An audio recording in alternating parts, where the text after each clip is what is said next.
suram ya teman-teman, di mana terjadi banyak kebobrokan dan Ignatius hidup juga mengalami suatu ketegangan yang amat sangat, yaitu suatu masa reformasi yang disebut reformasi gereja Protestan ya.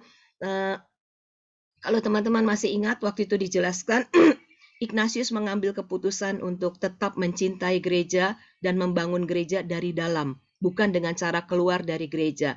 Nah, kita sendiri juga dalam pengalaman-pengalaman hidup kita menggereja, barangkali kita tidak selalu memiliki pengalaman yang manis, yang menyenangkan, yang menggembirakan. Barangkali sebagian dari kita juga memiliki pengalaman-pengalaman pahit dalam hidup menggereja, juga barangkali bisa saja sampai kepada titik ekstrim di mana kita mau mengambil keputusan untuk keluar karena kita nggak suka begitu ya diperlakukan atau mendapat perlakuan-perlakuan buruk. Nah, spiritualitas Sanctiricum Ecclesia mengajak kita semua meniru teladan Santo Ignatius, kendati ada hal-hal yang tidak menyenangkan, kendati ada hal-hal yang barangkali membuat kita resah, gusar, nggak enak ya, untuk tinggal kita diajak untuk tetap mencintai dan membangun gereja dari dalam, bukan dengan cara dari luar atau keluar dari gereja. Berikutnya, minggu kelima kita sudah belajar dari Romo Alis mengenai spiritualitas kemurahan hati, generosity. Ya, ini merupakan poin yang juga sangat penting. Yang generosity di sini juga bukan hanya soal kemurahan hati, tetapi juga mengandaikan seseorang memiliki jiwa besar dan hati rela berkorban, ya LR nomor 5, yang merupakan syarat untuk bisa memasuki dan berkembang dalam latihan rohani. Juga waktu itu kita diingatkan bahwa menjadi orang yang berkembang dalam spiritualitas kemurahan hati itu berarti menjadi orang yang memiliki semangat atau gairah magis ya, more, lebih. Magis di sini bukan magic ya teman-teman, magis tapi dari kata bahasa Latin yang berarti more, lebih. Jadi bukan semangat minimalis. Orang yang bersemangat minimalis tidak bisa berkembang dalam spiritualitas kemurahan hati. Dan juga kalau kita masih ingat, waktu itu diingatkan, berbicara tentang kemurahan hati bukan berbicara tentang kuantitas, tetapi kualitas. Ya, non multa sed multum, bukan kuantitas, bukan jumlah, tetapi kualitas. Misalnya, kalau saya menyumbang 1 juta, ya misalnya untuk pelayanan-pelayanan saya, lalu teman saya menyumbang 5.000 rupiah. Itu bukan berarti saya yang menyumbang 1 juta bisa disebut murah hati daripada teman saya yang nyumbang 5.000. Karena apa? Kalau saya menyumbang 1 juta dengan semangat pamer, tidak dengan semangat kasih, dengan semangat supaya saya dipuji orang, saya mencari penghargaan, pengakuan, itu bahkan lebih rendah nilainya dibandingkan dengan kawan saya yang nyumbang 5.000 atau 10.000, tapi dengan hati tulus. Kitab suci sudah menolong kita dengan mengkonfrontasikan antara persembahan si orang Farisi yang membangga-banggakan diri, ya, yang ahli dalam berdoa, ahli dalam memberikan persembahan di gereja, dengan seorang janda miskin yang memberikan mungkin seratusnya dari pemberian si ahli Farisi, ya, tetapi dia memberikan seluruh dari penghasilannya dengan hati yang remuk redam. Dalam hal ini mana yang bisa kita sebut lebih murah hati? Bukan si orang Farisi, tetapi si janda miskin itu memiliki kemurahan hati yang jauh lebih unggul dibandingkan dengan si Farisi yang menyumbang dengan maksud pamer dan bahkan dengan tujuan mendiskreditkan orang ya. Tuhan nih lihat nih saya hebat, saya begini dan begitu, nggak seperti orang lain begini dan begitu. Sesi ke-6, spiritualitas mengenai kerinduan suci. Mau mendorong kita semua untuk tekun di dalam memohon rahmat ya, agar di dalam diri kita ditumbuhkan sebuah kerinduan yang dapat menjadi penggerak yang kuat bagi kita untuk bisa berkehendak kuat melakukan apa yang kita cita-citakan bagi kemuliaan Tuhan, supaya hidup kita dari hari ke hari semakin memuji, menghormati dan mengabdi Allah ya, LR 23. Di sana pada sesi ini kita berhadapan dengan sebuah pernyataan, it what follow ya, apa yang kuinginkan. Pertanyaan ini baik kalau kita berani setiap hari, setiap waktu mengkonfrontasikan diri kita dengan pertanyaan ini. It what follow. Apa yang aku inginkan? Ya, kalau kita nggak ngerti apa yang kita inginkan, ya kita tidak tahu ke arah mana kita mau melaksanakan hidup kita. Ya, itu sama dengan orang yang nggak punya tujuan, nggak punya keinginan, nggak punya kehendak kuat. Maka sering-seringlah bertanya kepada diri kita sendiri, it what follow. Dan beranilah secara berkala bertanya juga kepada diri kita, apa yang telah aku lakukan untuk Tuhan, apa yang sedang aku lakukan untuk Tuhan, dan apa yang aku lakukan, akan aku lakukan atau akan kuperbuat bagi Tuhan, supaya hidupku semakin memuji, memuliakan, dan mengabdi Allah.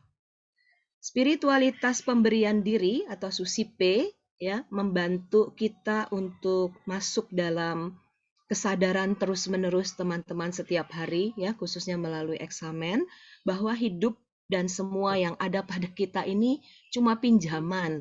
Kita nggak perlu sombong, nggak perlu petantang petinting kalau kita memiliki hal-hal yang barangkali kita anggap melampaui atau melebihi apa yang dimiliki oleh orang lain. Karena itu sebenarnya bukan milik kita. Semua yang ada pada kita hanyalah pinjaman yang cepat atau lambat semuanya harus atau perlu dikembalikan kepada sang pemiliknya, sehingga kita bisa berkata, kalau kita berani hidup dengan semangat atau spiritualitas pemberian diri ini, kita bisa berkata bersama dengan Santo Ignatius, rahmat dan cintamu saja cukup bagiku. Ya, sementara semua yang lain itu hanyalah sarana, bukan tujuan.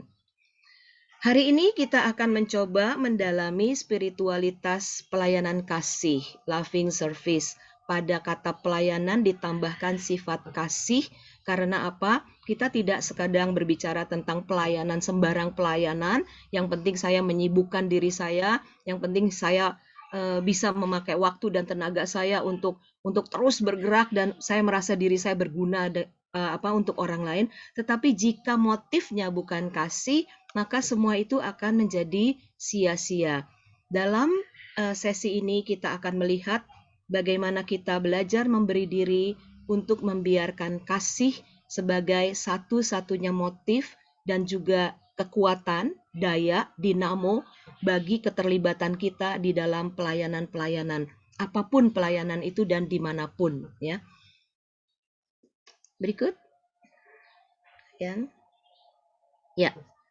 Beberapa kata kunci yang dapat membantu kita untuk semakin memasuki spiritualitas pelayanan kasih adalah ayudar alas animas, ya, itu penyelamatan atau keselamatan untuk jiwa-jiwa, entodo amari servir, di dalam segalanya mencintai dan melayani Tuhan, cura personalis yang membantu kita nanti belajar melihat orang lain itu sebagai suatu kesatuan yang utuh ya, sebagai pribadi, dan a faith that does justice, iman yang tidak bisa dipisahkan dari komitmen kita akan keadilan. Bagi teman-teman yang sedang atau sudah mempelajari surat-surat Pedro Arupe ya, yang sedang dikanonisasi menjadi beato atau nanti jadi santo, beliau memberikan suatu ungkapan yang jelas sekali ketika tahun 1980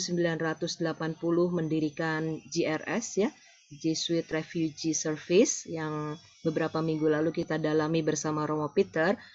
Iman yang tidak disertai dengan komitmen akan keadilan bukanlah iman Kristiani. Jadi perkara pelayanan untuk membantu membangun keadilan, damai, dan kesejahteraan orang lain itu bukan suatu pelayanan untuk segelintir orang saja, tetapi merupakan suatu konsekuensi dari hidup beriman setiap orang. Berikut. Ini nomor-nomor saya coba kumpulkan yang ada di sesi ke-8 kita, nomor-nomor dari wasiat dan petua. Sebagian dari teman-teman pasti sudah punya ya bukunya. Nah, untuk bisa mendalami sesi ke-8 ini secara lebih utuh, kita dianjurkan untuk nanti bisa, kalau Anda punya waktu, cobalah perlahan-lahan mendalami nomor 17, nomor 37, nomor 42, 57, 65, 67, 70, 77, 82, 88, dan 97.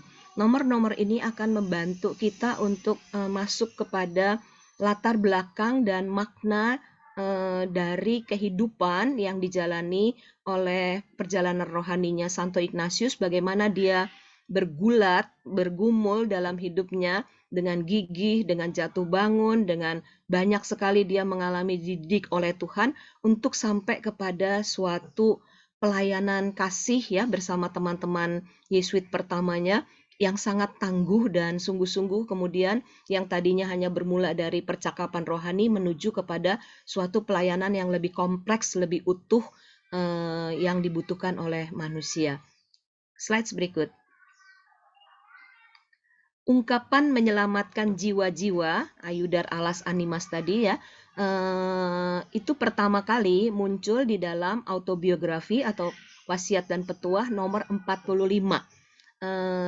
Dalam nomor itu dikisahkan Ignatius berada di Yerusalem, yang tadinya sampai dengan Montserrat, Manresa, kan Ignatius itu merupakan seorang peziarah yang disebut peziarah peniten ya teman-teman. Dia melakukan perjalanan, melakukan laku tapa, doa-doa, mati raga yang keras untuk menebus dosa-dosanya. Tapi kemudian dia juga sampai kepada suatu perjalanan rohani di mana Tuhan sungguh membimbing dan mendidik dia, yang tadinya dari peziarah peniten menuju kepada yang disebut peziarah rasuli, bukan lagi berorientasi kepada diri sendiri untuk menebus dosa-dosa masa lalunya, tetapi juga sudah mulai kepada mau memberikan dirinya untuk bisa melayani, mengabdi, memuliakan Tuhan dengan melayani orang lain. Ya, itu perkembangan peziarahan yang dialami oleh Santo Ignatius.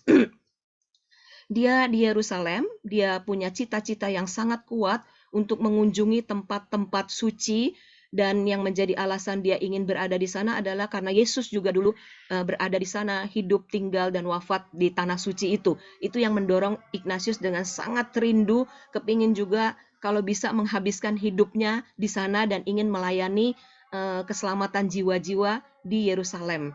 Ya. Dan ketika memikirkan hal itu dan ketika dia mencoba melaksanakan menempuh perjalanan menuju Yerusalem, Ignatius dipenuhi dengan konsolasi yang sangat kuat ya. Dia dipenuhi dengan hiburan rohani karena dia merasa mampu keluar, memiliki cita-cita di mana dia bisa keluar dari dirinya sendiri, tidak untuk kepentingan dirinya lagi menebus dosa atau mau menjadi suci bagi diri sendiri, tetapi dia mau memberikan diri bagi kemuliaan Tuhan dengan menyerahkan diri untuk melayani orang-orang ya. Kemudian apa yang terjadi berikut? Kerinduan untuk menolong jiwa-jiwa ini juga kemudian menggerakkan Ignatius setelah dia terbentur oleh suatu pengalaman penolakan ya.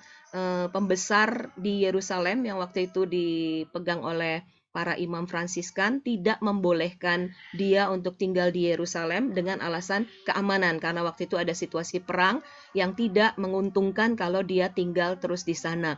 Tadinya Ignatius ngotot ya, tidak mau, tetapi ketika si pembesar seorang Fransiskan ini mengatakan, saya punya hak loh untuk mengekskomunikasi kamu kalau kamu tidak taat. Akhirnya Ignatius mau mengalah juga, dan di sana dia mulai bertanya ya, apa yang dikehendaki Tuhan.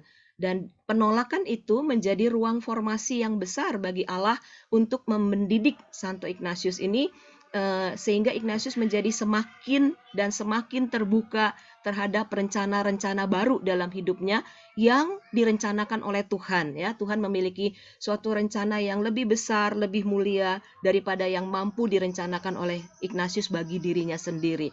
Nah, Ignatius belajar dari penolakan di Yerusalem itu, kemudian dia tidak patah arang, dia tidak menyerah, dia terus-menerus mengadakan diskresi ya, diskresi, mempertajam terus-menerus kepekaan hatinya untuk menangkap kehendak Allah. Akhirnya dia sampai kepada keputusan, kalau gitu baik kalau saya studi dulu. Ya, dia mau belajar studi formal, bahasa, filsafat, teologi, ya, yang dimana keputusan ini membawa dia ke perjalanan studi di Barcelona, Alcala, Salamanca, dan Paris. Tapi juga nanti kita akan lihat bagaimana perjalanan itu juga tidak mulus ya. Ignatius di penjara beberapa kali di Alcala dan di Salamanca. Namun dia seorang pribadi yang sungguh-sungguh tangguh ya. Dia tidak pernah menyerah dengan cita-citanya untuk melayani keselamatan jiwa-jiwa. Ya, studi formal pun dia ambil bukan untuk demi mendapatkan gengsi pendidikan bagi dirinya, tetapi dalam rangka supaya dia bisa menyelamatkan jiwa-jiwa.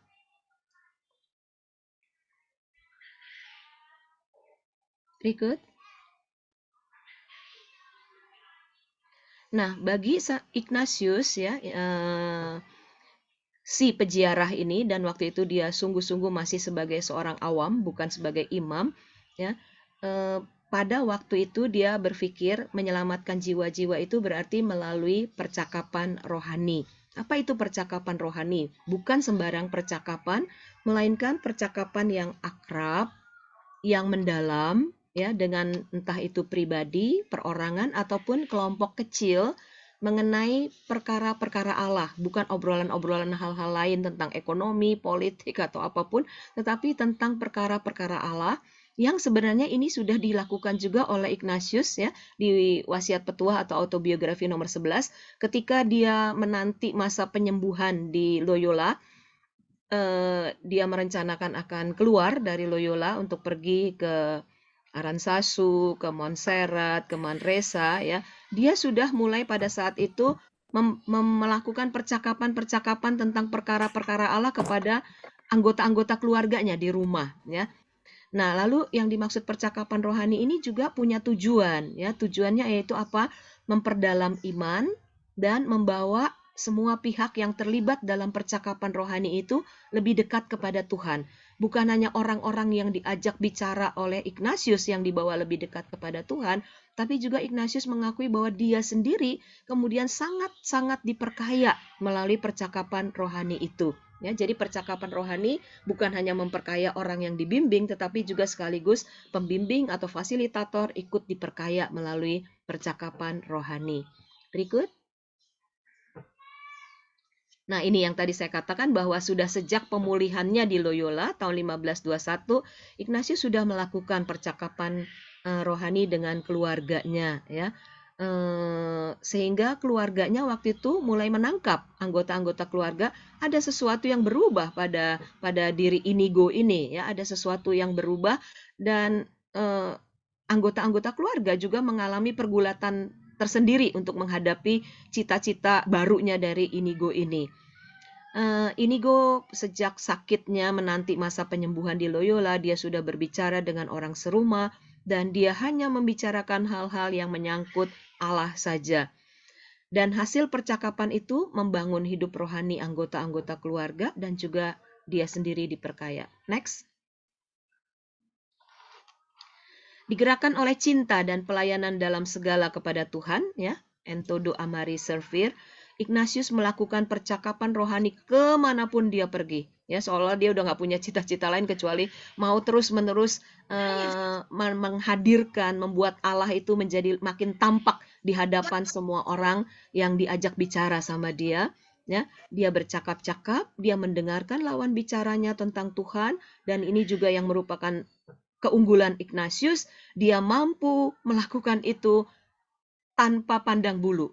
Dia mampu melakukannya baik kepada wanita maupun pria, kepada tua maupun muda, kepada orang asing maupun kepada teman dekat, kepada orang Kristen maupun bukan Kristen, kepada orang-orang yang termasuk dalam kelompok religius maupun kepada orang awam, sementara dia sendiri masih sebagai orang awam, hebat ya. Dia bisa mampu melakukan percakapan rohani dengan orang-orang yang sakit maupun yang sehat, yang kaya maupun yang miskin. Dia mampu melakukan percakapan rohani kepada orang yang terdidik maupun sampai kepada orang yang buta huruf. Dia mampu melakukan itu.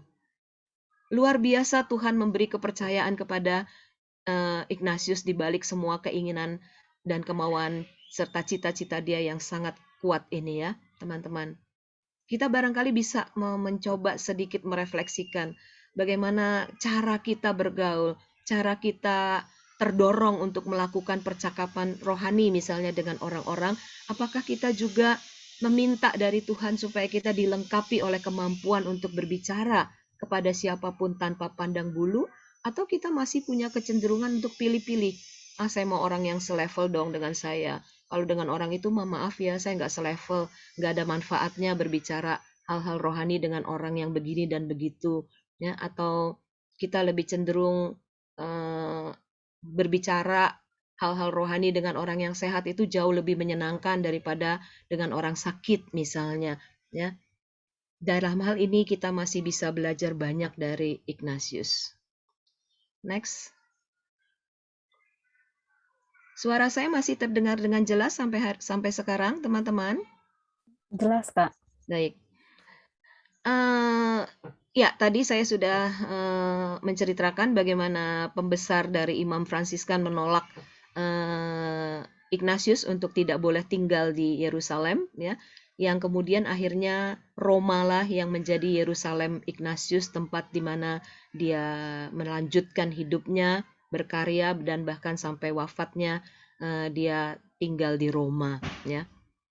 Dia kemudian bersama teman-temannya dalam perkembangannya ketika Ignatius berhasil melakukan percakapan-percakapan rohani dan membangun kehidupan rohani dari orang-orang yang ditemuinya, kemudian muncullah suatu perluasan wawasan dan juga Ignatius mulai bisa melihat bahwa kebutuhan dari orang-orang itu bukan hanya kebutuhan untuk ditolong secara spiritual saja, tetapi juga kemudian Ignatius bersama teman-teman Yesuit pertama berhasil membangun kerasulan-kerasulan yang lebih luas, yaitu katekese untuk orang Yahudi dan orang-orang Islam yang baru bertobat, serta untuk orang-orang miskin yang tersingkir dari kehidupan masyarakat, lalu membangun rumah Marta untuk menolong para pelacur, ya, rumah untuk perempuan-perempuan muda yang terancam oleh, kalau kita sebut sekarang bahasanya human trafficking, ya, terancam oleh perdagangan manusia, oleh persoalan-persoalan eksploitasi moral. Juga mereka, Santo Ignatius dan teman-teman Yesuit pertamanya, berhasil juga membangun serikat yatim piatu untuk menolong anak-anak miskin dan juga pengemis serta orang-orang sakit. Jadi artinya di sini dari yang awalnya hanya percakapan spiritual, percakapan rohani, berkembang menjadi juga kepada pelayanan-pelayanan di semua bidang, ya, moral, sosial, jasmani, dan semuanya secara utuh sebagai manusia, sebagai pribadi. Next. Nah, ini ya, perkembangan yang terjadi tadi, perluasan pelayanan-pelayanan yang dilakukan oleh Ignatius dan kawan-kawannya itu disebabkan karena tidak bisa tidak, ya, setelah mereka membantu orang-orang secara rohani, Ignatius dan kawan-kawannya juga mulai memperhatikan kesejahteraan fisik dan material dari orang-orang yang dibantu, ya. Bagi Ignatius, maka jiwa atau anima ini bukan hanya mencakup aspek rohani saja dari pribadi manusia, tetapi pura personalis, keseluruhan pribadi manusia, termasuk kebutuhan-kebutuhan fisiknya, kesejahteraan intelektual, moral, dan juga segi spiritual atau religiusnya. Berikut, Kak Yan. Di dalam buku kita, di situ juga diberikan suatu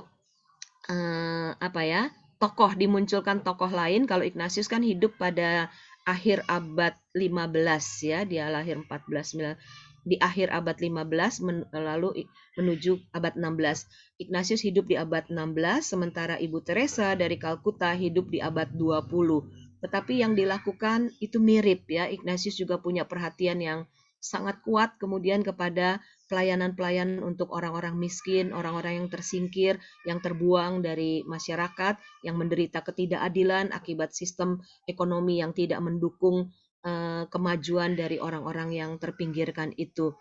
Ignatius dan sahabat-sahabat pertamanya memiliki komitmen yang sangat kuat untuk pergi ke seluruh dunia di mana ada harapan bagi kemuliaan Tuhan yang lebih besar dan bagi kebaikan jiwa-jiwa. Ya.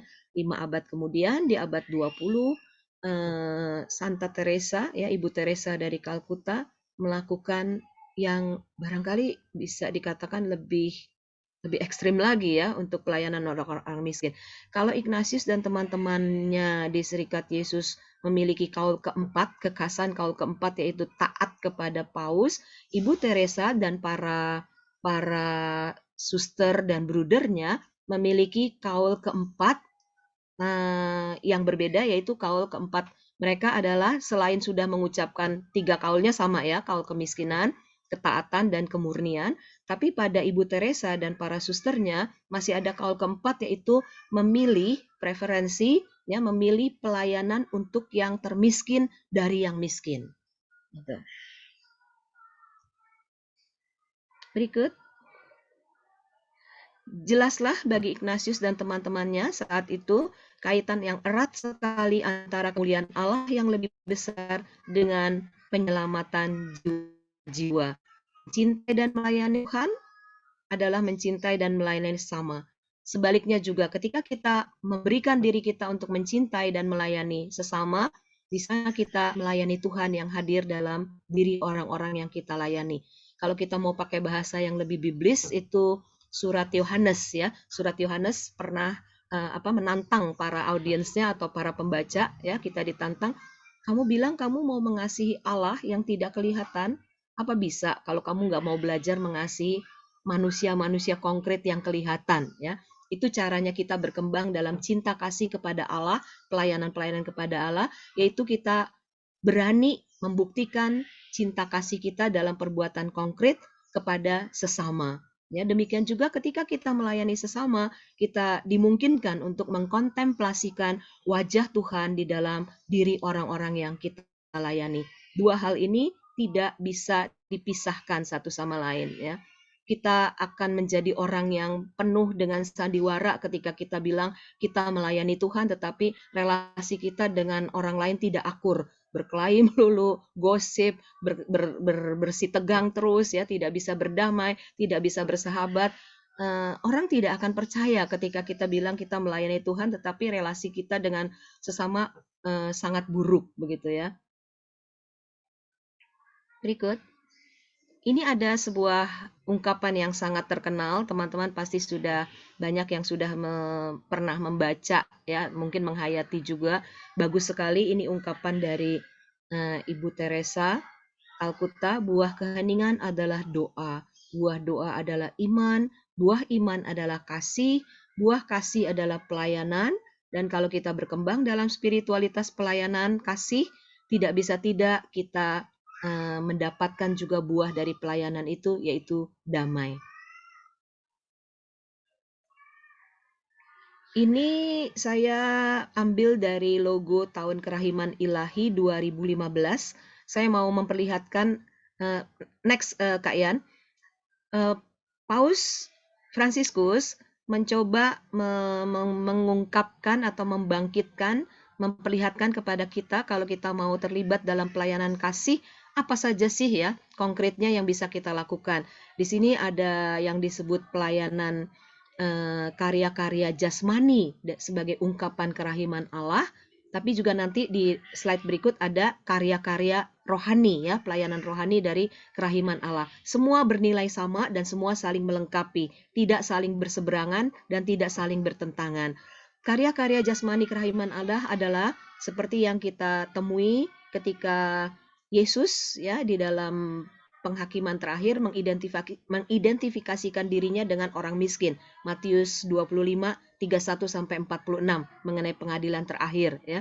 Bagaimana kita sebagai orang beriman diharapkan ikut ambil bagian di dalam pelayanan-pelayanan, memberi makan kepada orang yang lapar, memberi minum kepada orang yang haus, memberi pakaian kepada orang yang telanjang, menyambut orang asing, menyembuhkan orang sakit, mengunjungi yang di penjara, dan menguburkan orang mati.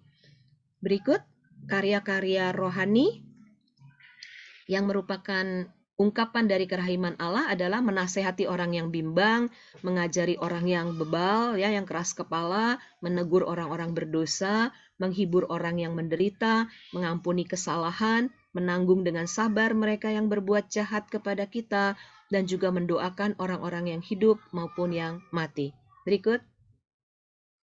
Ini gambar yang sudah sangat populer, kiranya menggugah kita semua untuk mengembangkan kita ya, membawa kita bergerak dari devosi menuju kepada transformasi. Berikut Kak Yan. Ya, ini dari devosi menuju transformasi. Next. Ini data sudah hampir 10 tahun yang lalu, tetapi juga masih tetap menarik ya. 1 dari 7 orang di dunia menderita kelaparan. Setiap 3,6 detik, 3,5 detik ada 1 orang mati karena kelaparan. Dan 75% dari yang mati itu adalah anak-anak yang notabene tidak minta untuk dilahirkan oleh orang tua mereka. 1,3 miliar ton makanan dibuang setiap tahun. Harusnya cukup ya, tetapi toh dari tahun ke tahun kita menghadapi dunia tidak pernah berhenti dilanda oleh orang-orang yang kelaparan. Berarti yang terjadi bukan karena kekurangan pangan, tetapi ketidakmerataan dan ketidakadilan dalam distribusi pangan. Berikut.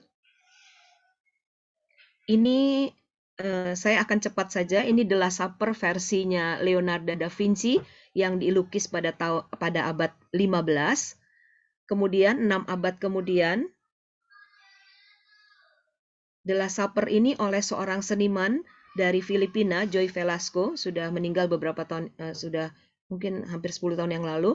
Dia melukis perjamuan The Last Supper dengan cara Yesus bersama para anak-anak jalanan ya, dan diberi judul The Table of Hope, atau dalam bahasa Tagalognya Hapak Engpak Asa ya.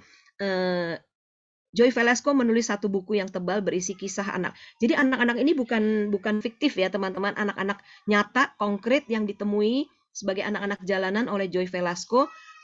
Dia suatu hari mentraktir mereka makan, setelah makan, ditraktir makan, diajak ke studio lukisnya, lalu Joy Velasco mulai melukis anak-anak ini satu demi satu berada di samping meja Yesus, dan bukunya itu oleh Joy Velasco disebut The Table of Hope, meja pengharapan. They have Jesus, mereka memiliki Yesus. Berikut. Nah, sekarang kita masuk kepada saksi iman kita mengenai bagaimana Yesuit ini, almarhum, menghidupi semangat pelayanan kasih, yaitu Godofreso Alingal yang hidup tahun 1923 sampai 1981. Jadi umurnya berapa ya? 50, tidak sampai 60 ya teman-teman, 58. Beliau seorang Yesuit Filipina yang diutus ke Kibawe, suatu bukit non di daerah Filipina. Dia adalah seorang romo paroki yang sangat committed untuk melayani umat yang ditindas oleh kelompok berkuasa, termasuk para perampas tanah dan orang-orang atau oknum-oknum dari militer. Nah, ini ranah berbahaya sekali ya, memerangi atau melawan ketidakadilan yang di mana orang-orang militer terlibat di dalamnya, bukan sesuatu yang mudah. Maka beberapa kali Alingal, Father Alingal ini mendapat ancaman ya untuk berhenti, untuk tidak terlibat lagi di dalam karya-karya pelayanan kasih yang dia lakukan untuk orang-orang tertindas, untuk orang-orang miskin. Bahkan Father Alingal diancam akan dibunuh apabila dia masih keras kepala meneruskan bekerja untuk orang-orang yang tertindas. Dan tibalah hari itu, 13 April 1981, 3 orang mendatangi dia dengan sangat beringas, sangat kasar, masuk ke kamarnya dan menembak serta membunuh Father Alingal di kamarnya. Ini sesuatu yang tragis sekali. Lalu tentu saja terjadi banyak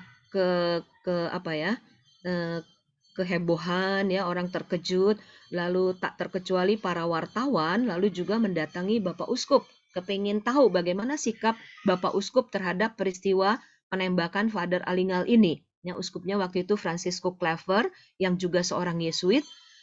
Para wartawan bertanya, apa yang akan Bapak Uskup lakukan setelah kematian Alingal? Jawabannya ini sangat luar biasa, teman-teman.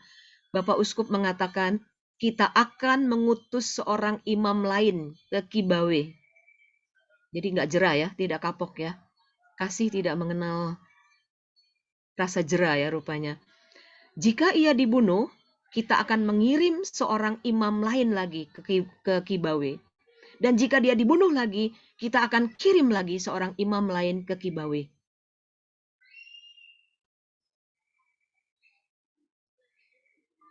Teman-teman, mari kita hening sejenak.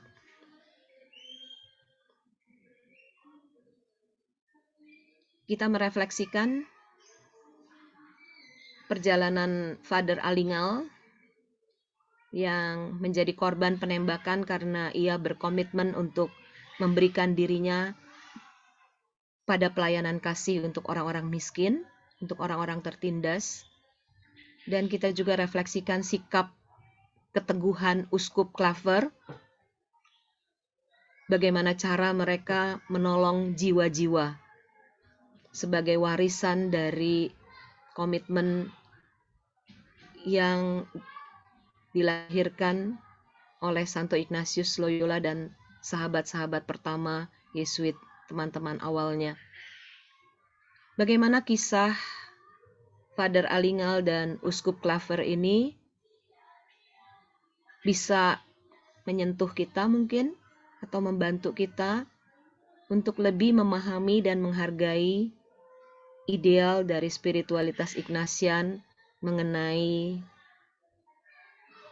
Ayudar alas animas, menolong jiwa-jiwa, menyelamatkan jiwa-jiwa.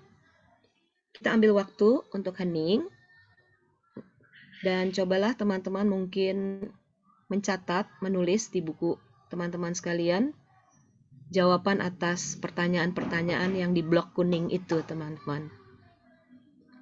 Coba kita refleksikan sejenak,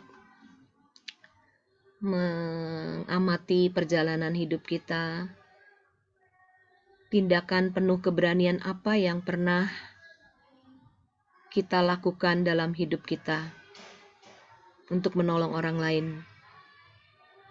Mengapa waktu itu saya mengambil tindakan tersebut?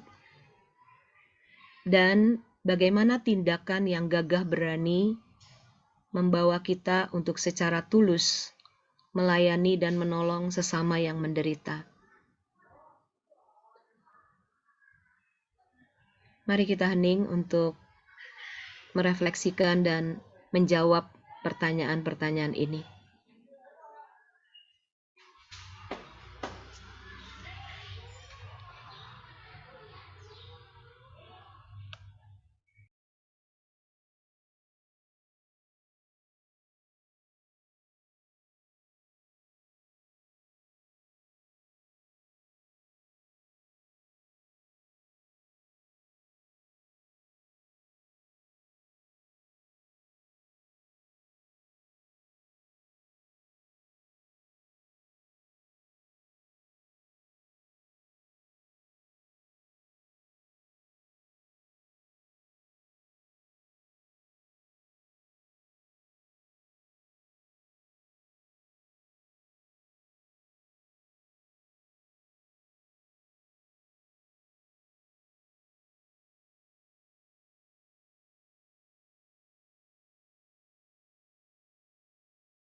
Baik, saya kembalikan kepada Kak Esther. Baik, terima kasih banyak Kak Mefung atas pemaparannya yang sangat memperkaya iman kita, bagaimana mencintai dan melayani sesama yang membutuhkan. Mari Bapak Ibu kita memberikan apresiasi dengan memberikan reaction.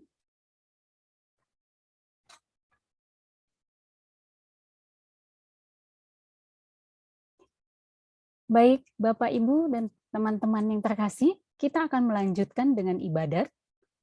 Silakan Kakak Panitia.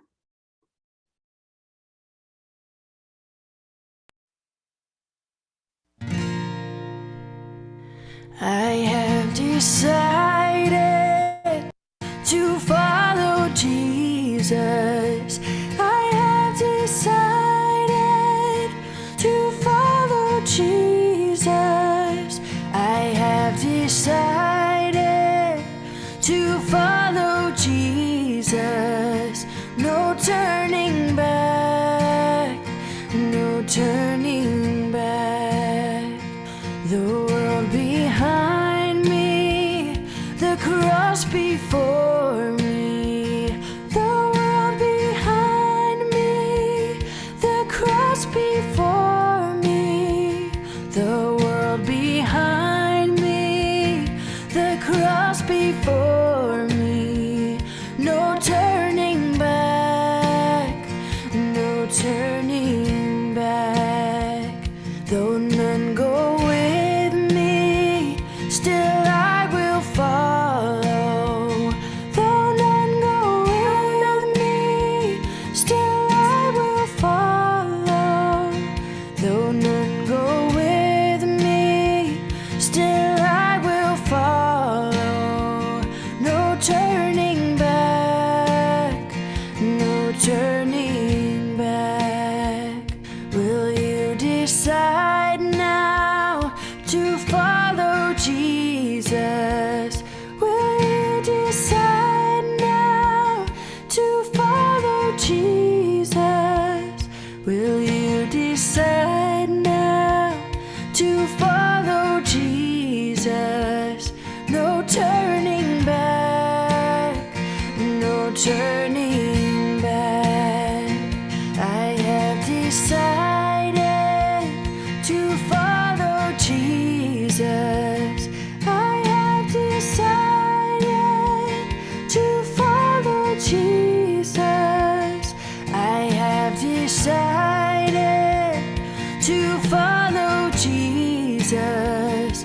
No turning back, no turning back, no turning back, no turning back.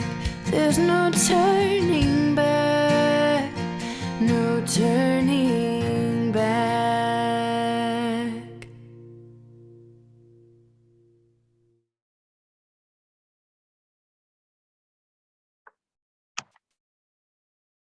Mari kita siapkan hati, kita akan menggunakan teks dari buku Ibadat Sabda pada halaman 50 dan 51.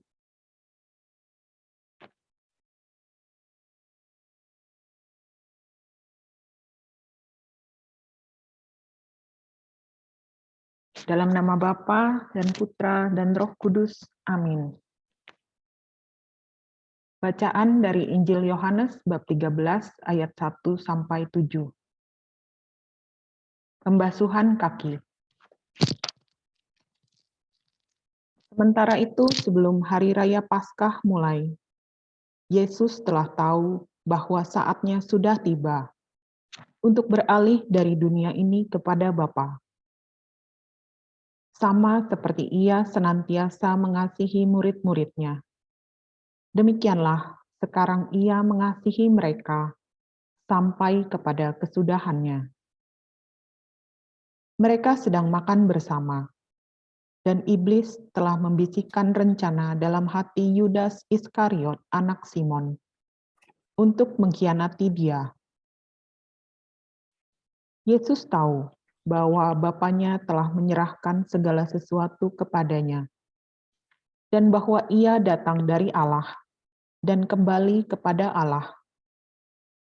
Lalu bangunlah Yesus, dan menanggalkan jubahnya.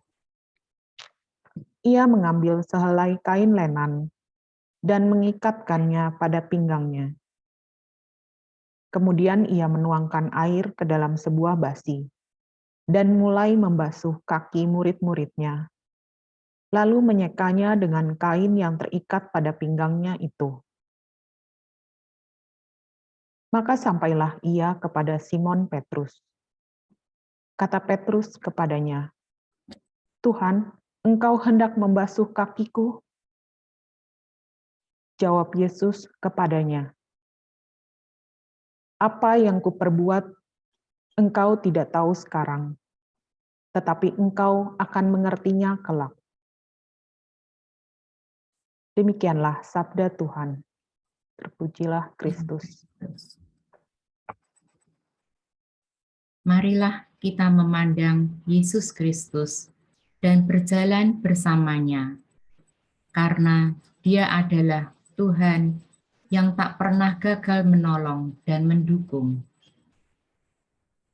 Ya Allah, kami mohon berikanlah kepada kami hati penuh kasih, agar mampu melihat wajah-Mu di dalam mereka yang lemah, papa, dan tersingkir, serta siap sedia membantu dan melayani mereka dalam nama-Mu. Mencintai dan melayani Tuhan adalah mencintai dan melayani sesama yang membutuhkan. Semoga hati kami Kau tumbuhkan dalam kepekaan untuk menghargai martabat luhur setiap pribadi manusia sebagai citra Allah.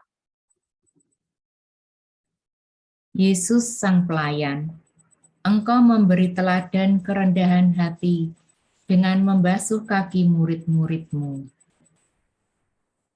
Semoga teladan kasih-Mu sungguh menyentuh dan menggerakkan jiwa kami untuk bergembira di dalam pelayanan kasih yang murah hati kepada sesama yang membutuhkan. Marilah kita berdoa. Allah Bapa dan Tuhan kami, cinta kasih-Mu Kau perlihatkan dan Kau tawarkan kepada kami setiap hari melalui misteri wafat dan kebangkitan Yesus Putra-Mu. Ia telah memberi teladan ketaatan dan pemberian diri yang tanpa batas kepada kami. Ia datang ke dunia untuk melayani, bukan dilayani. Untuk menyelamatkan, bukan untuk menghakimi dan menghukum. Maka berilah kepada kami semangat bela rasa dan hati yang menyala oleh api cinta kasih-Mu dalam tindakan-tindakan nyata, membela kasih, keadilan, dan damai di bumi ini. Demi Kristus, Tuhan dan pengantara kami. Amin. Dalam nama Bapa dan Putra dan Roh Kudus. Amin. Bapak, Ibu, dan teman-teman yang terkasih, sekarang kita akan masuk pada sesi sharing kelompok. Hari ini kita akan dibagi ke dalam kelompok-kelompok untuk men-sharingkan yang sudah jawaban atas apa yang sudah kita refleksikan tadi. Baik, Bapak Ibu akan dibagi dalam kelompok. Silakan Kakak Panitia untuk membagi ke dalam breakout room.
Mohon menunggu sebentar ya Bapak Ibu, kita sedang memproses untuk breakout room-nya.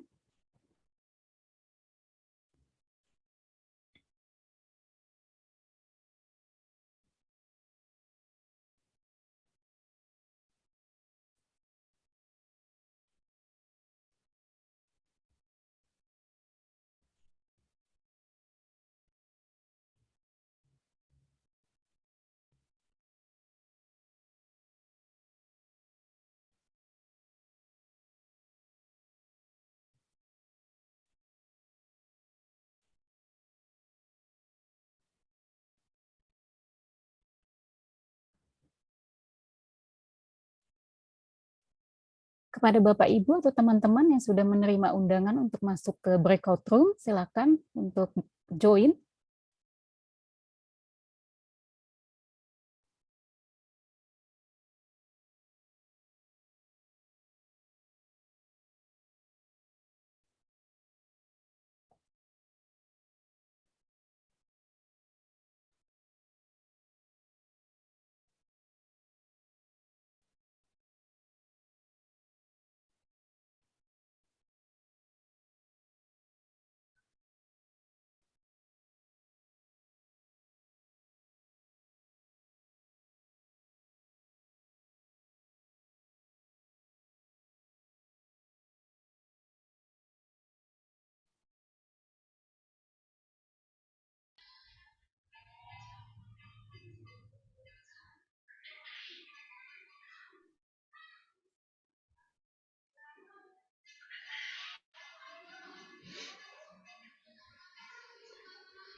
Teman-teman yang co-host panitia mungkin kalau bisa melihat breakout room-nya, kalau ada jumlah yang sedikit bisa masuk kali ya, salah satu. Baik. Yang co-host kan bisa lihat ya keseluruhan breakout room-nya dan lihat anggota-anggotanya di situ ada berapa. Ini kok yang lain belum bisa join ya?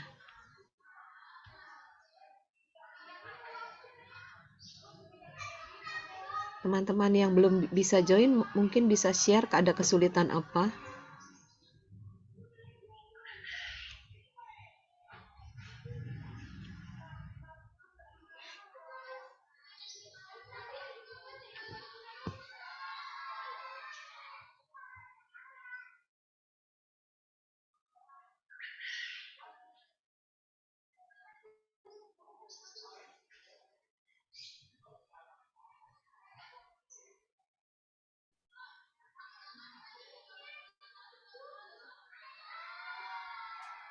Untuk teman-teman yang sudah menerima undangan untuk bergabung di breakout room, silakan untuk join.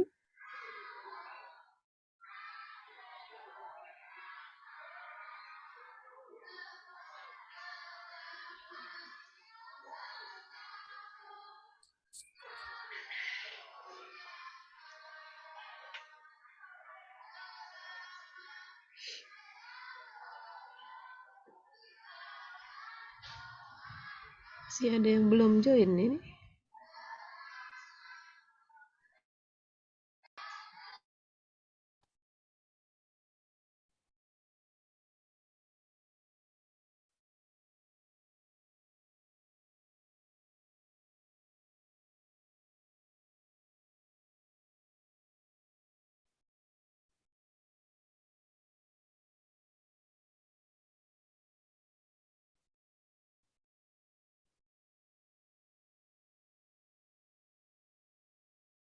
Ada yang tanya berapa lama waktunya, kita sampai jam berapa ya teman-teman?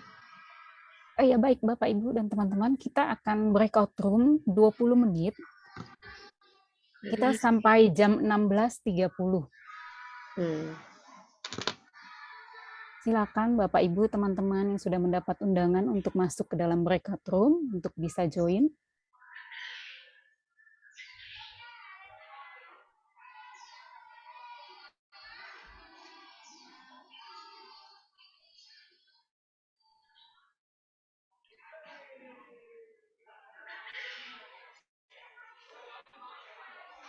Masih 27 orang, masih pada nyangkut.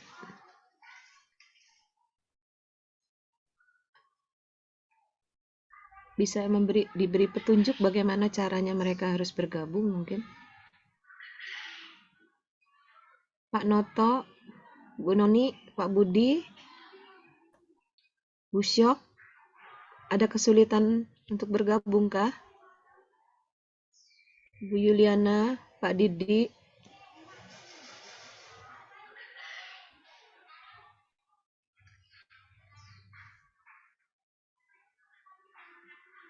Bu Tete,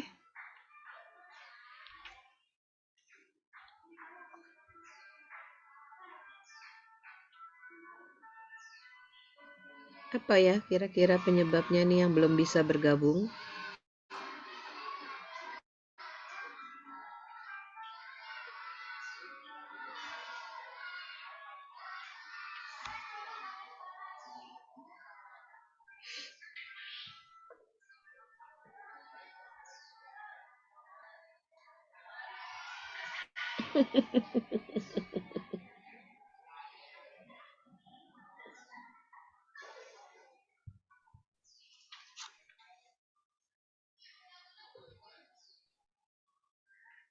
Adakah salah satu dari kita yang mau bergabung ke kelompok 11? Ini Ibu Dani bilang mereka cuma berempat dan minta kalau ada panitia yang bisa menemani. Kelompok 11. Minta ditemani. Ada Kak Joto itu. Oh, oke, good. Ya sudah, good.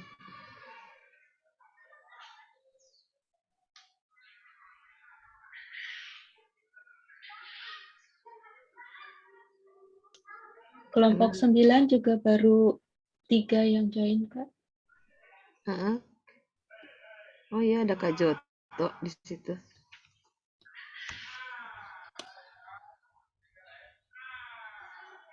Ini teman-teman yang masih di sini kenapa nih belum pada bisa gabung?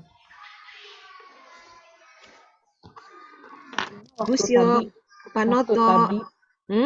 Waktu tadi ada invitation, kalau nggak diklik join, Iya. jadi invitationnya hilang dan itu nggak bisa di-assign lagi gitu. Oh gitu. Jadi Kecuali mereka keluar lagi dari Zoom. Oh, waduh. Teman-teman yang masih di main room, ada yang mau sharing? Silahkan menjawab pertanyaan tadi. Ini masih ada. Ini kita pilih ya Kak. Terserah mau ke kelompok mana ya? Karena yang muncul join tuh enggak. Ada yang bisa. Kok yang muncul joinnya kelompok 1, 2, 3. Enggak pilih Kak, udah ditentuin. Lalu orang tinggal assign dia harus join. Enggak, yang panitianya Kak. Panitianya silahkan yang Iya. host boleh bergabung cari yang anggotanya sedikit bisa gabung di sana. Oh, yang co-host aja ya. Ya, yang co-host. Kalau nggak co-host kan nggak bisa kan? Iya, betul.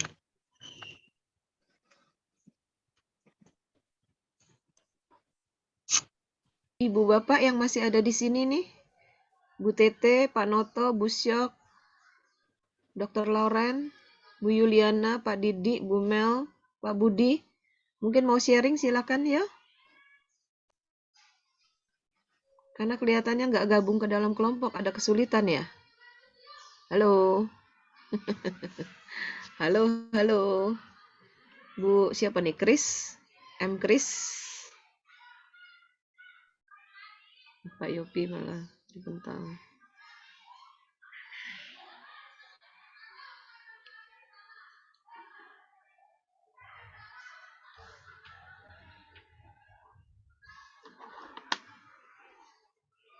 Saya coba lihat ke...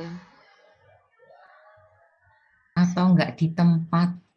Iya, mungkin ditinggal kali ya. Iya. Device-nya nggak di tempat.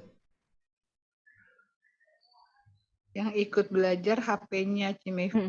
Iya, bukan orangnya. Pak Noto, Pak Budi, Ibu Mel, Pak Didi, Bu Yuliana, Dr. Lauren. Halo. Cimefu mesti panggilnya HP-nya Pak Noto. Ibu Syok, Adakah?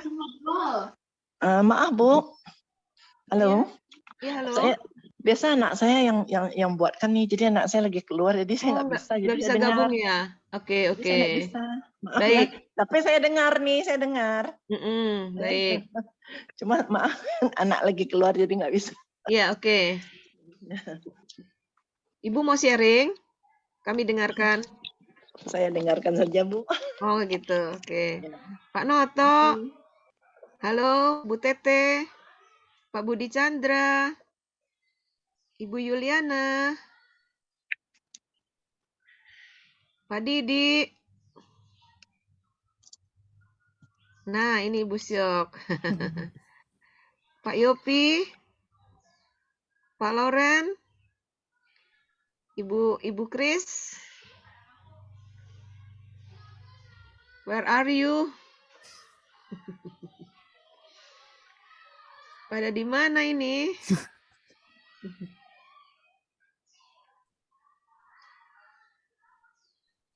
Ayo, siapa mau sharing? Iya, kayaknya ditinggal nih. Yang belajar HP-nya.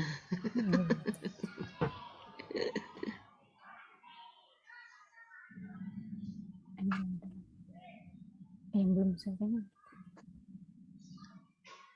Saya mau coba ke ini ya, touring ke 1-2 kelompok ya, teman-teman. Ya, silakan Kak.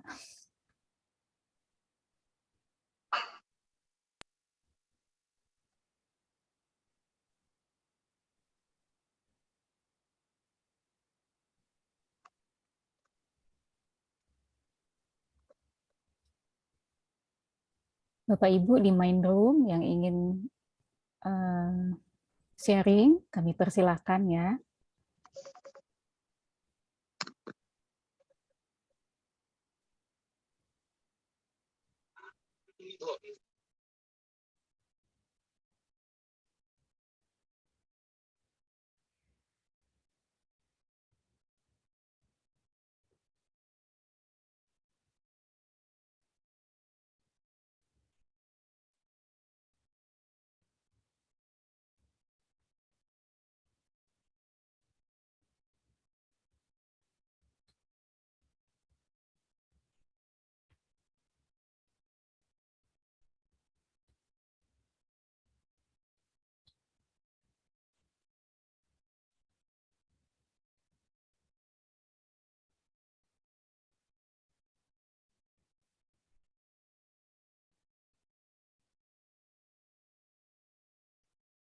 Bapak Ibu, teman-teman yang di main room, kita masih punya waktu 10 menit. Saya persilakan jika ingin ada yang men-sharingkan, membagikan hasil refleksi yang tadi sudah kita refleksikan, silakan.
Oh, bisa ya.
I'm back.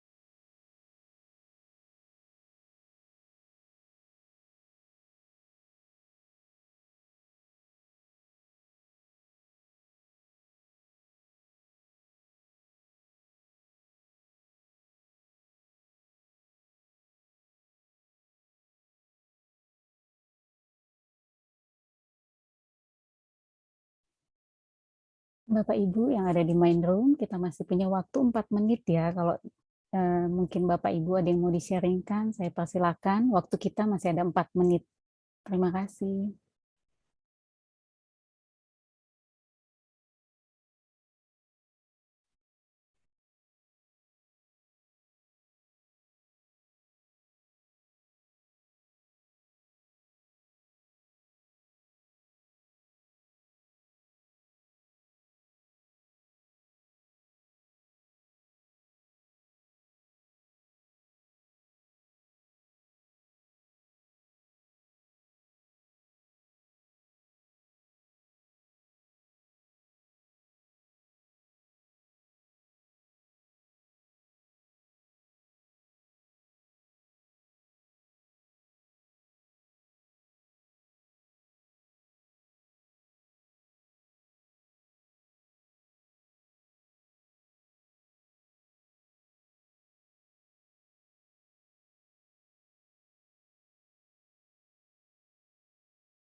Banyak yang sudah selesai juga kelihatannya.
Mungkin dipanggil atau diberi suatu catatan Kak Farah dan kawan-kawan panitia bahwa waktu sudah habis. Saya close ekonominya ya, Bapak Ibu, semua ya. Ya, lalu otomatis kembali ya. Ya, otomatis kembali. Ya, di close aja. Ya.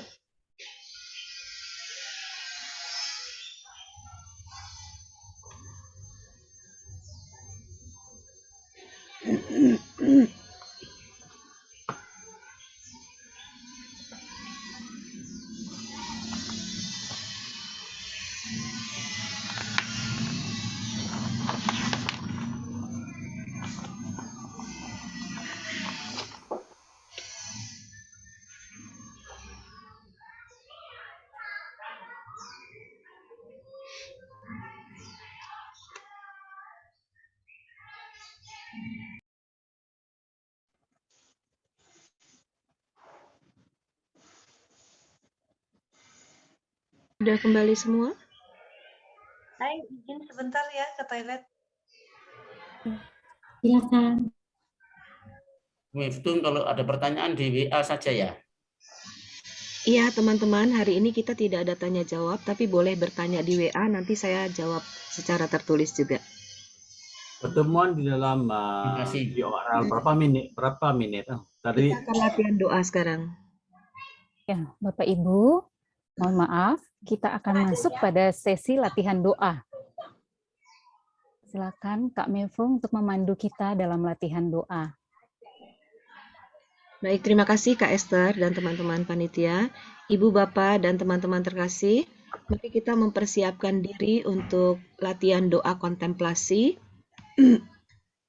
Silakan mengambil posisi duduk yang tenang, yang santai, tetapi dengan sikap tubuh kalau bisa tegak ya, tegak tapi tidak tegang ya.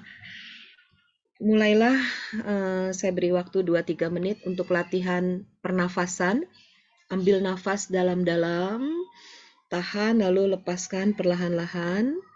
Lakukan itu berulang-ulang 5-6 kali sampai kita bisa merasakan pikiran dan badan kita bisa sedikit lebih tenang dengan latihan pernafasan.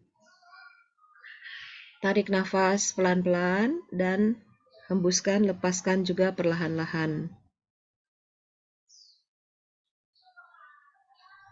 Jika sudah latihan pernafasan, latihan mendengarkan suara-suara yang ada di sekitar kita. Mulai dari suara-suara yang paling dekat sampai suara yang paling jauh. Kalau kita semakin hening, mungkin nanti suara detak jantung, denyut nadi bisa kita rasakan ya kalau kita makin lama makin masuk dalam keheningan.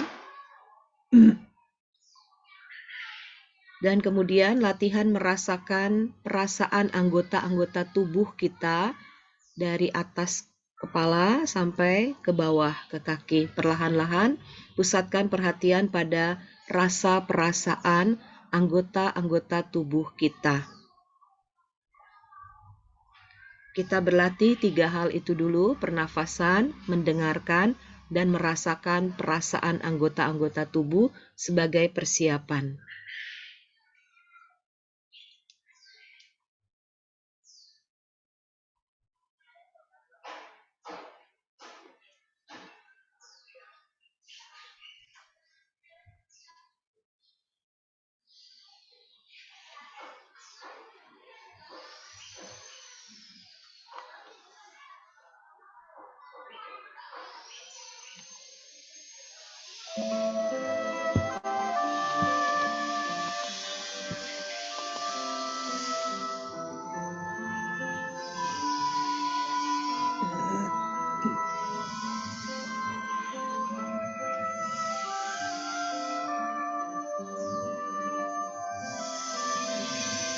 Allah Tritunggal Maha Kudus, yang amat pantas disembah. Lihatlah aku bersujud di hadapan-Mu untuk menyatakan baktiku kepadamu, Allah yang Maha Agung. Kupersembahkan kepadamu segala pikiran, keinginan, rasa perasaan, serta keputusan-keputusanku selama waktu doa ini.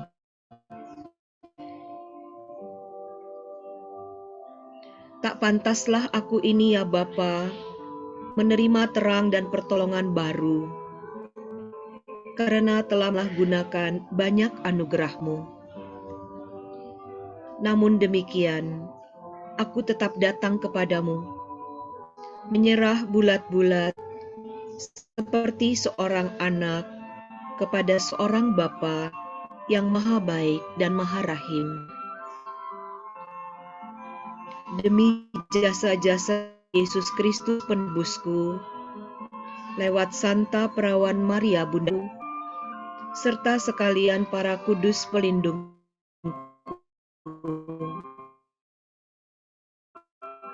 rahmat-Mu, aku dapat mencarimu dengan sepenuh hati, serta bersedia memberi tanpa kecuali.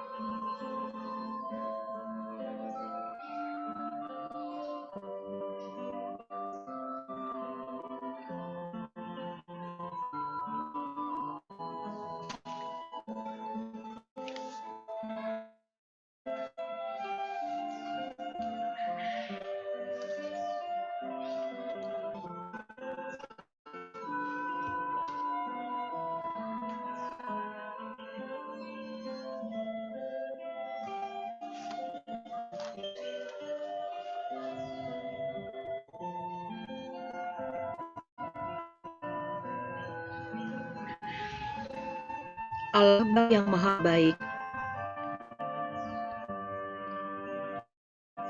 sudilah memberikan kepadaku rahmat,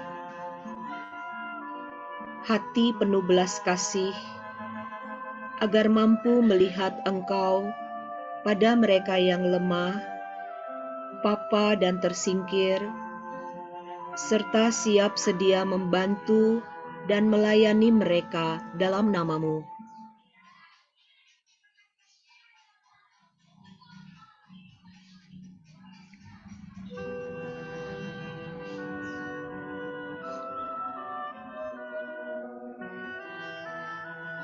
Allah, Bapa yang maha baik, sudilah memberikan kepadaku rahmat, hati penuh kasih,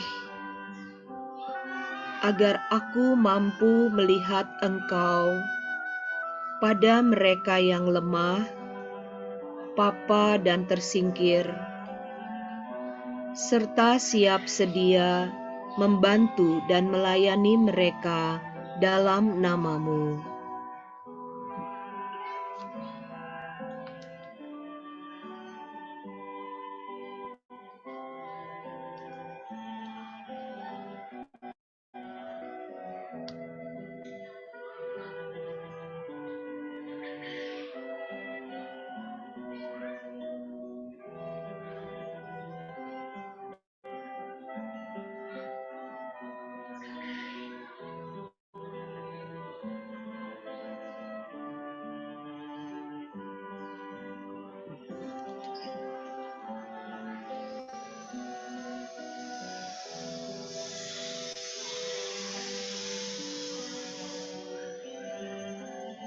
Kita hadirkan kembali dalam imajinasi iman kita peristiwa Yesus membasuh kaki murid-muridnya.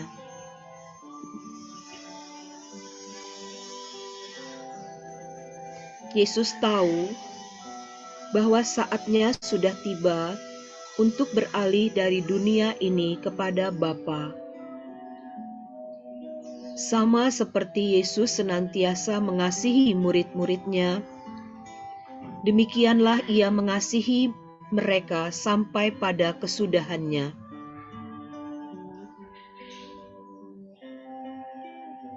Ketika mereka sedang makan bersama, iblis telah membisikkan rencana dalam hati Yudas Iskariot untuk mengkhianati Yesus. Yesus tahu bahwa Bapanya telah menyerahkan segala sesuatu kepada Dia, dan Ia datang dari Allah dan akan kembali kepada Allah. Yesus bangun dan menanggalkan jubahnya, mengambil sehelai kain lenan dan mengikatnya pada pinggangnya. Yesus menuangkan air ke dalam sebuah basi dan mulai membasuh kaki murid-muridnya, lalu menyekanya dengan kain yang terikat pada pinggangnya.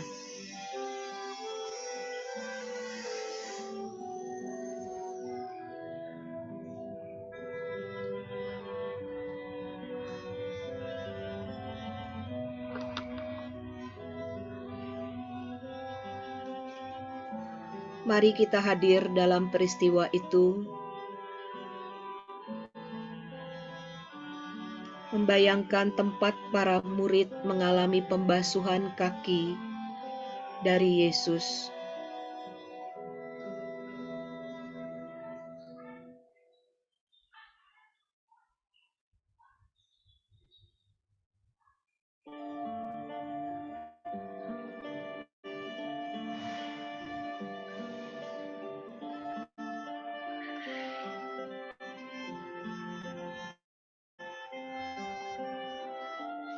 Ambillah tempat untuk hadir dan duduk di antara para murid.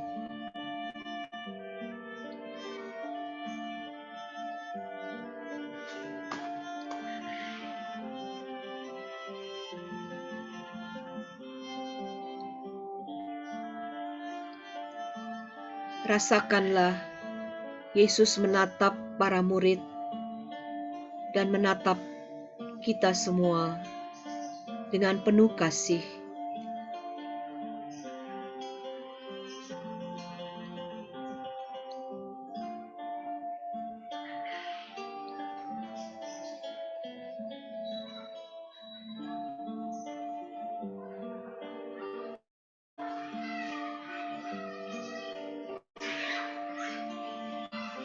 Dan aku pun ingin menatap wajah Yesus dengan kasih yang ada padaku.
Yesus berdiri di hadapanku.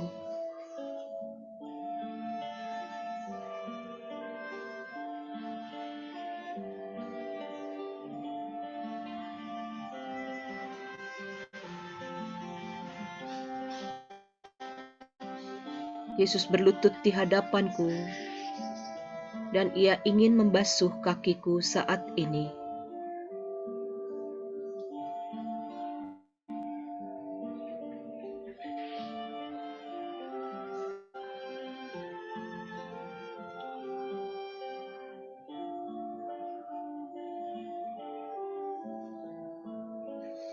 Yesus yang adalah Tuhan dan Guru, merendahkan diri sedemikian rupa, menghampiri diriku,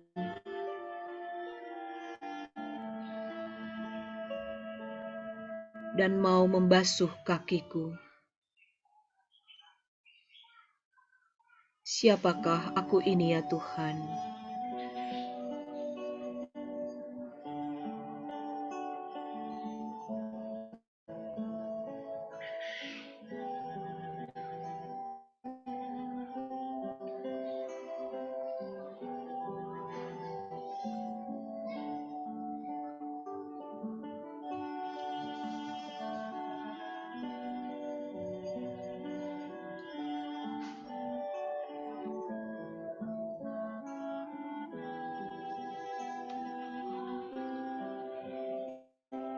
Aku ingin mengatakan kepada Yesus hal-hal tentang diriku secara jujur kepadanya.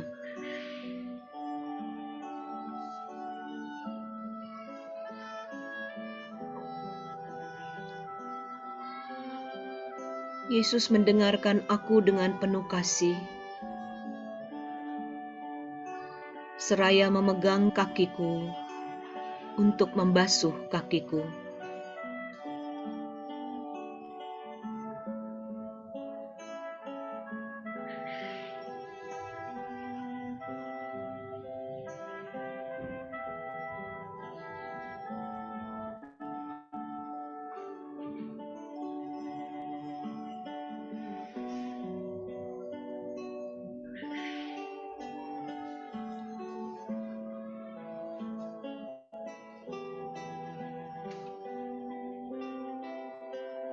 Kurasakan air mengalir di kakiku dan sentuhan lembut tangan Yesus.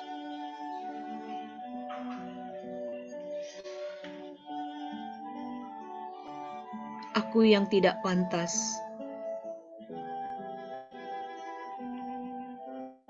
namun Ia tidak menghukum, tidak menghakimi aku.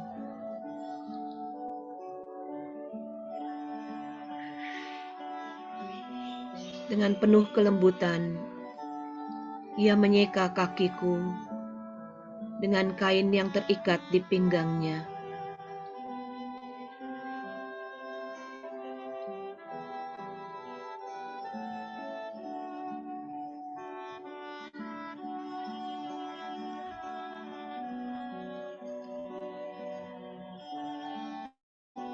Yesus masih menatap aku sekali lagi sebelum Ia beralih kepada orang lain.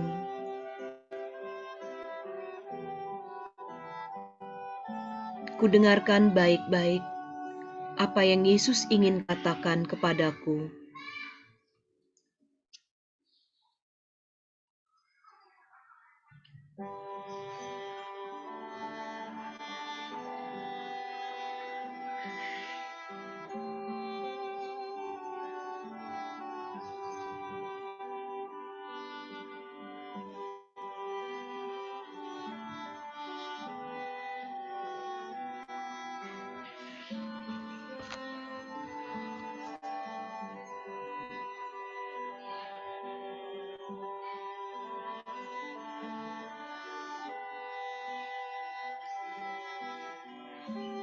Yesus bertanya kepadaku sambil memanggil namaku secara pribadi.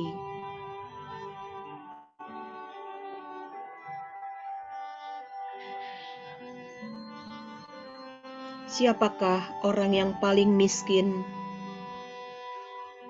yang paling menderita, dan paling tersingkir yang ada di dekatmu?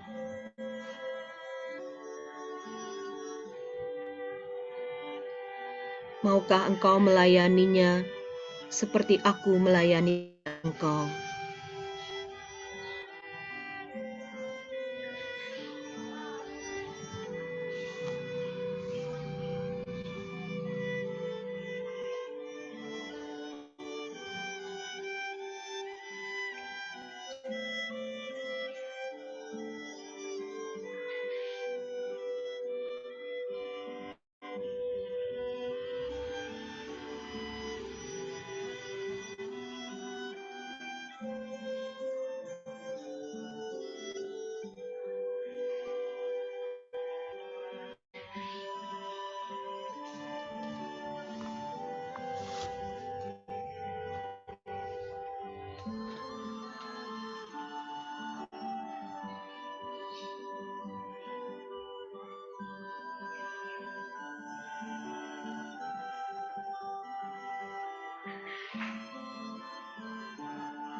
Jika terjadi pelanturan, kembalilah ke doamu. Manfaatkanlah waktu yang sebentar lagi dengan menatap wajah Yesus yang penuh kasih, dan dengarkanlah apa yang ingin Ia katakan kepadamu.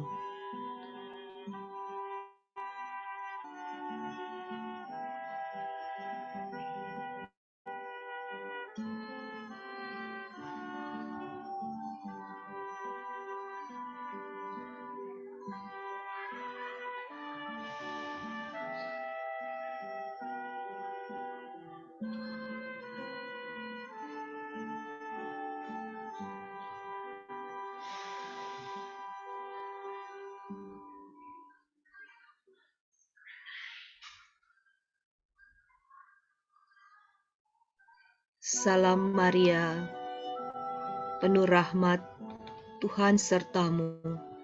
Terpujilah engkau di antara wanita, dan terpujilah buah tubuhmu Yesus. Santa Maria, Bunda Allah, doakanlah kami yang berdosa ini, sekarang dan waktu kami mati. Amin.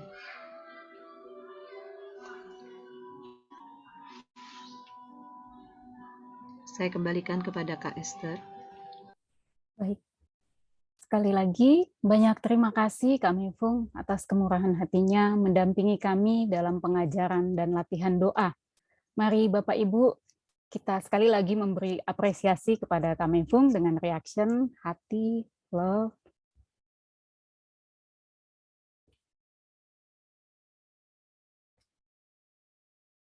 Baik, selanjutnya pengumuman. Mohon kembali hadir pada pertemuan kita untuk minggu depan. Apakah ada tambahan dari kakak panitia untuk pengumuman?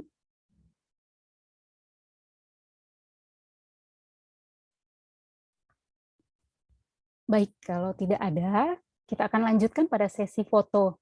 Mohon bantuan kakak panitia untuk sesi foto. Mohon buka kamera, open cam-nya. Mohon kesediaan Ibu Bapak, teman-teman sekalian yang terkasih untuk berkenan membuka videonya.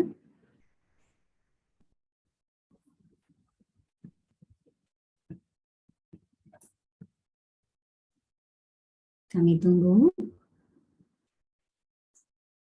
Masih ada beberapa yang belum.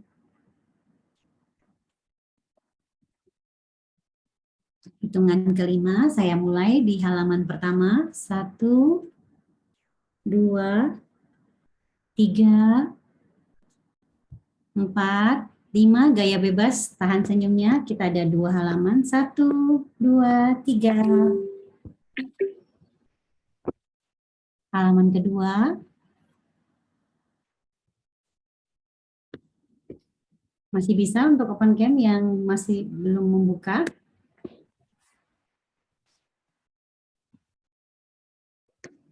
Tiga, 2, 1. Sudah, terima kasih, berkah dalam. Terima kasih Kak Mei. Terima kasih, Bapak, Ibu, serta teman-teman yang terkasih, kita sudah di penghujung acara kita sore hari ini. Sekali lagi banyak terima kasih kepada Kak Mefung yang mendampingi kita sore hari ini, juga kepada Bapak, Ibu, dan teman-teman yang sudah merelakan waktu untuk hadir pada sore hari ini. Mohon maaf juga jika ada kekurangan selama pertemuan kita sore hari ini. Semoga apa yang kita dapatkan pada pertemuan kita sore hari ini dapat menjadi berkat dalam peziarahan hidup kita di hari mendatang. Kita akan menutup pertemuan kita dengan doa dan lagu penutup. Silakan Kakak Panitia.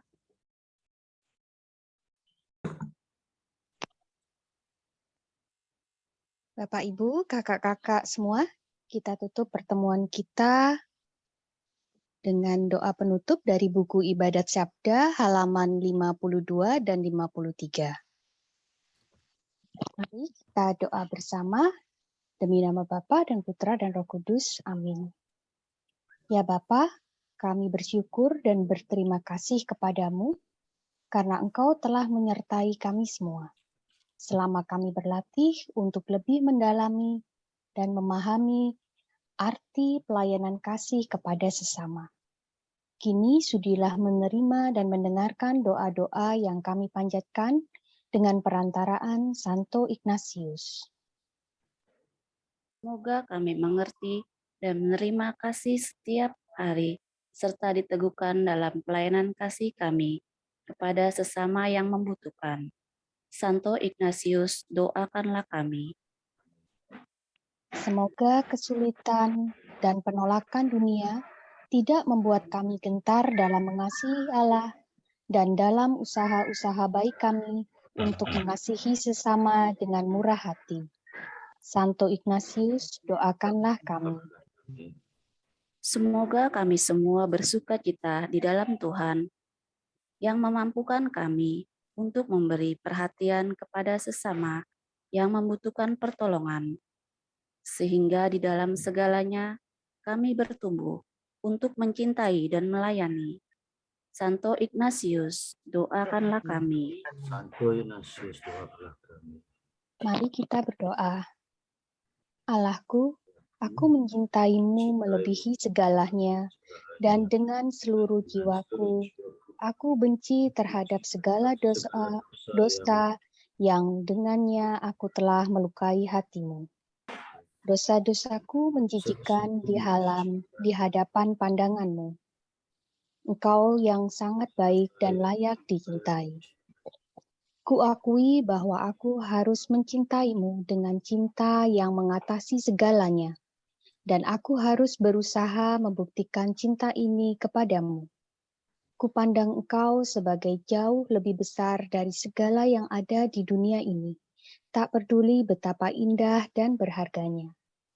Maka dengan sepenuh hati, takkan pernah aku melukaimu dan melakukan yang tidak berkenan bagi kebaikanmu yang tertinggi, dan menempatkanmu pada bahaya terpisah dari rahmat kudusmu yang sungguh ingin kulestarikan sampai nafas kematianku. Amin. Dalam nama Bapa dan Putra dan Roh Kudus. Amin. Mari kita bersama muji Tuhan dengan nyanyian penutup.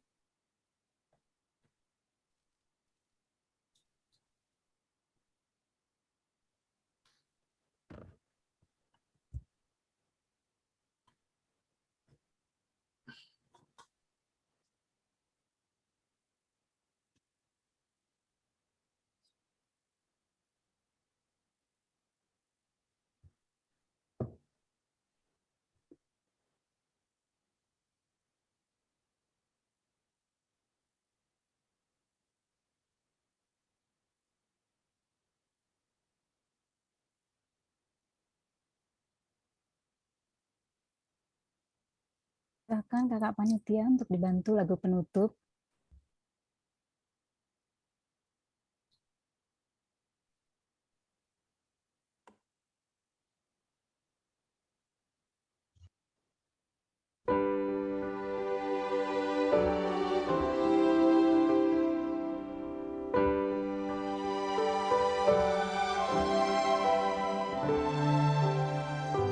I, the Lord of sea and sky, I have heard my people cry, all who dwell in dark and sin, my hand will save.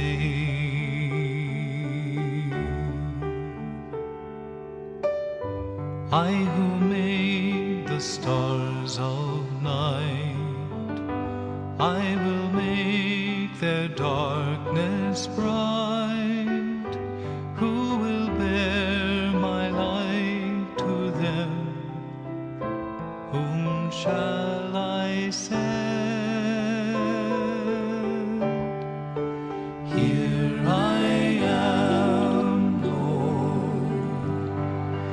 Is it I, Lord? I have heard you calling in the night.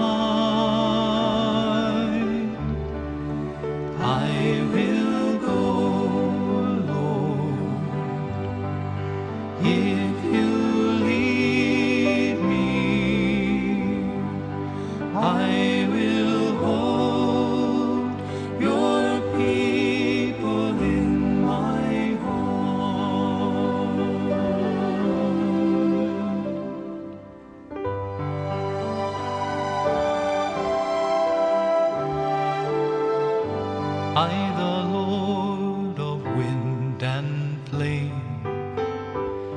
I will tend the poor and lame. I will set a feast for them. My hand will save.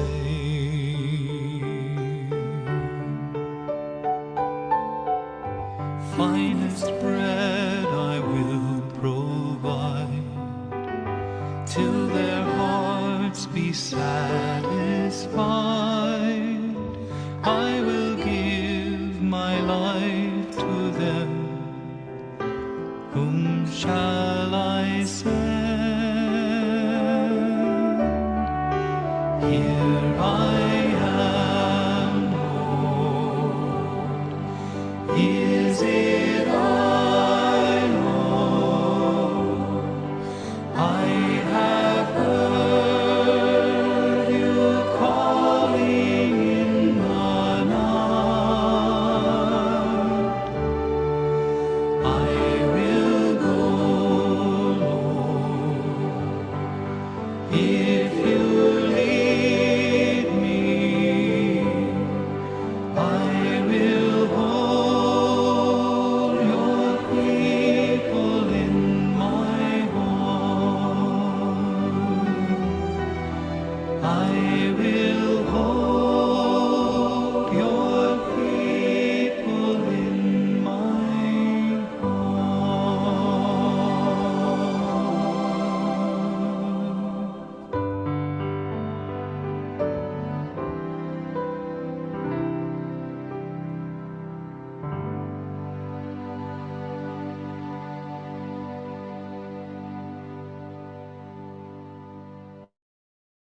Terima kasih Bapak Ibu, sampai jumpa minggu depan.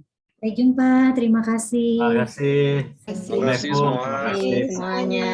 Minggu depan. Sampai ketemu Akhir minggu depan. pekan. Selamat sore. Selamat sore. Terima kasih Kak Mefu. Terima Ya, kasih. Mefu. Terima kasih semua. Terima kasih semua. Terima kasih.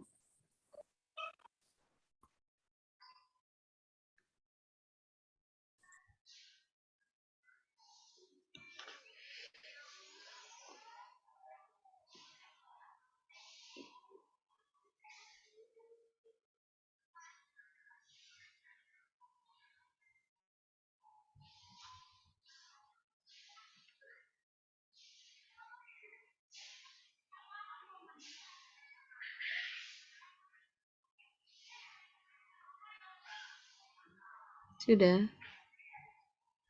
Sudah ya semua? Belum, Kak. Belum. Oh, belum? Ini Oh, nomor ini 10. masih ada Kak Frans.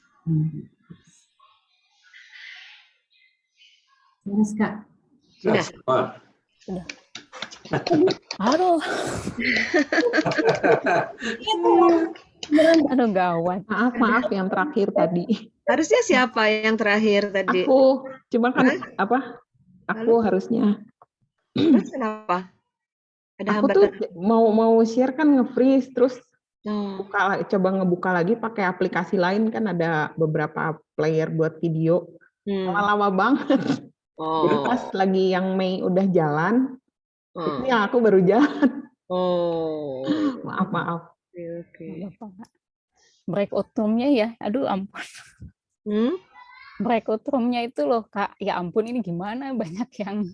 Iya, banyak yang nggak Ada yang ditinggal kayaknya. Ditinggal kelihatannya, kesan Ya, saya ditinggal ya. Ya. Karena Kesan nggak ada yang saya ngejawab juga, ditanyain kan. dipanggil-panggil kan nggak nyaut kan? Nggak nyaut. Ya, kalau ini kan misalnya dia bisa cerita, kok saya nggak bisa ya, kok begini Iya, begitu, enggak kan, diam aja gitu. Waduh. Video dan suara nggak dinyalakan, jadi kita Iya, juga nggak bisa benar. berkomunikasi Iya, sama mereka. Ya. Gimana itu kalau kayak gitu? Kayaknya ya banyak yang ditinggal. Tadi saya mohon maaf izin ngetik, soalnya kok kayaknya ada beberapa grup yang memang udah siap tapi di